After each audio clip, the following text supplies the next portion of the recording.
சோத்திரம் தகப்பனே, அப்பா எங்களை அதிகமாக நேசிக்கிற நல்ல பிதாவே உமக்கு சோத்திரம் சாமி. அப்பா வல்லவர் நல்லவர் அன்புள்ளவரே, இரக்கத்தின் தெய்வமே, ஏழைகளின் ராஜா என்றும் இருப்பவரே, துதிக்கிறோம், ஆராதிக்கிறோம், மையமைப்படுத்துகிறோம் சாமி. இந்த நாளை கொடுத்திரப்பா உமக்கு சோத்திரம்.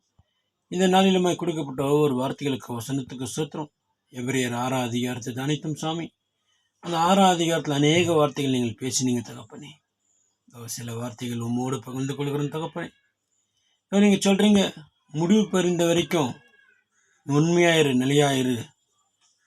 எந்த மாதிரி சூழ்நிலைகள் மாறினாலும், பிரச்சனைகள் வந்தாலும் நீ விழுந்து போகாத இருன்றது நாங்கள் கேட்குறோம் தகப்பனே. அப்பா, அங்கே ஒரு வார்த்தை என்னன்னுக்கா, பரமயுவ ருசி பார்த்து தேவனுடைய வார்த்தையை அறிந்து பரிசுத்த ஆவியை பெற்று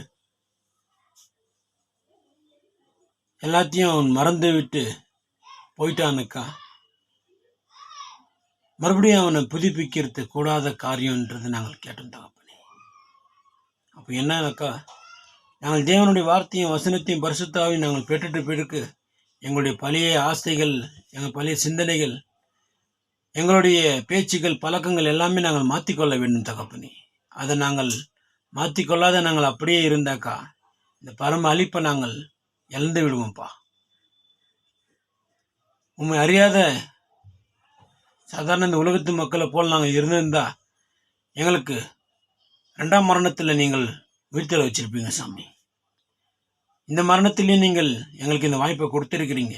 அதை நாங்கள் அசட்டப் பண்ணிட்டாக்கா எங்களுக்கு 2வது மரணம் இல்லைன்றது நாங்கள் பார்க்குறோம் தகப்பனே. அப்பா, ஏன்னா தன்மேல் அடிக்கடி பெய்கிற மழையை குறித்து அவன் கவலை இல்லாத இருந்தானுக்கா அவனுக்கு ரட்சிப்பு இல்லை அப்படின்றது நாங்கள் கேட்குறோம் சாமி. அப்பா, அபிரகாமுக்கு வாக்கு தத்தம் பண்ணும்போது உங்களிலும் பெரியவர் யாரும் இல்லாததுனால நீங்கள் உங்கள் மேலேயே நீங்கள் ஆணையிட்டு அபிரகாமுக்கு சொல்கிறீங்க, நான் கண்டிப்பாக உன்னை பெரிய ஜாதியாக ஆக்குவேன், உன்னை ஆசீர்வதிக்குவேன்னு சொல்லிட்டு நாங்கள் சொல்கிறத நாங்கள் பார்க்குறோம் சாமி. நீங்கள் வாக்கு மாறாத தெய்வம் சாமி, பொய் உரையாத தேவன். அப்பா, நீங்கள் எங்களுக்கு கெட்டதை செய்யறதுக்கு நீங்கள் அநீதி உள்ளவர் அல்ல தகப்பனே. இன்னும் நீதி உள்ள தேவன் சாமி, இரக்கத்தின் தெய்வம், என்றும் இருப்பவர். அப்பா, கண்ணுக்கு தெரியாத எறும்புகளுக்கு கூட உணவு கொடுக்குற தேவன் நீங்கள் ஒருவர் தான் சாமி. இயேசு கிறிஸ்து எங்களுக்காக ஜீவபலியாக இருக்கிறார். அந்த திரைக்குள்ளே போயிருக்கிறார், போய் எங்களுக்கு ஒரு வழியை உண்டாக்கியிருக்கிறார். அவருடைய வார்த்தைகளுக்கும் வசனத்துக்கும் நாங்கள் செவி கொடுத்து அவருடைய அடிச்சவர்கள் நாங்கள் பின்பற்றி வரத்துக்கு உங்களுடைய ஆவியை கொடுங்க சுவாமி. பலப்படுத்துங்கப்பா, திடன்படுத்துங்க, எங்கள் தேவைகளை சந்திங்க சாமி. உங்களுடைய சமாதானத்தை கொடுத்துங்க, வழிநடத்துங்க. மனுஷர்கள் மாறிவிடுவார்கள் தகப்பனே. இன்னைக்கு ஒன்று பேசுவார்கள், நாளைக்கு ஒன்று பேசுவார்கள். நீங்கள் 1000 வருஷமாக மாறாத என் தேவன் தகப்பனே, கூட ஆணக்குடி சோத்திரமப்பா.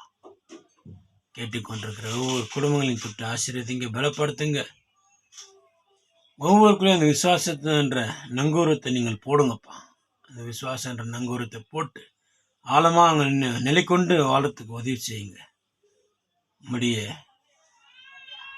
தூதர்களை அனுப்பி ஒவ்வொரு நீங்கள் பாதுகாத்து வழிநடத்துங்க. எக்கால சத்தத்தோடு இயேசு கிறிஸ்து வரப்போகிறார். உலகத்தில் இருக்கிற எல்லா கண்களும் அதை காணப்போகுதுன்றது நாங்கள் கேட்குறோம் சாமி. நாங்கள் இயேசு கிறிஸ்து வரும்போது அவருக்கு உண்மையாகவும் நீதியாகவும் உத்தமனாக நாங்கள் வாழ்கிறதுக்கு உங்களுடைய ஆவியை கொடுத்து எங்களை வழி நடத்துங்க சாமி. நீங்களே பொறுப்பேற்று பாதுகாத்து வழிநடத்துங்க. நாங்கள் ஜெபித்ததை ஜெபிக்க மறந்ததே அவன் கரங்களில் போடுவோம். இங்கே வழிநடத்திட வேண்டும் என்று எங்கள் மீட்பர் ரட்சகர் உம்முடைய குமாரமாகிய இயேசு கிறிஸ்துவின் உன்னத நாமத்தில் நாங்கள் ஜெபிக்கிறோம். ஜீவனுள்ள நல்ல பிதாவே, ஆமென்.